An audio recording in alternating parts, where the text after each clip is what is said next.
dari luar aja, tenang aja.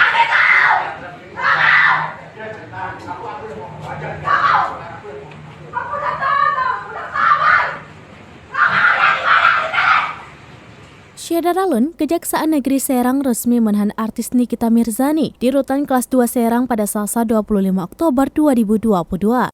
Sebelum ditahan, Nikita Mirzani diketahui sempat histeris dan menolak untuk ditahan. Nikita Mirzani ditahan terkait kasus pencemaran nama baik melalui media sosial yang dilaporkan oleh Dito Mahendra. Ibu 3 anak itu diduga melanggar Undang-Undang Informasi dan Transaksi Elektronik atau UU ITE. Kasus yang menjerat Niki, sapaan akrabnya, sudah masuk ke tahap 2. Kejaksaan Negeri Serang menahan artis Nikita Mirzani di Rutan Kelas 2 Serang pada Selasa 25 Oktober 2022. Freddy menuturkan bahwa penahanan dilakukan selama 20 hari ke depan di Rutan Kelas 2A Serang, terhitung sejak tanggal 25 Oktober hingga 13 November 2022. Adapun pertimbangan Kejaksaan Negeri Serang melakukan penahanan terhadap tersangka Nikita Mirzani, pertama, alasan objektif. Berdasarkan pasal 21 ayat 4 huruf A KUHP, yaitu tindak pidana itu diancam dengan pidana penjara 5 tahun lebih.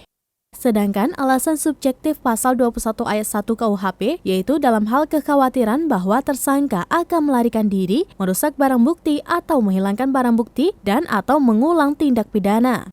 Artis Nikita Mirzani sempat berteriak histeris menumpahkan emosi di ruangan Kejaksaan Negeri Serang pada Selasa 25 Oktober 2022.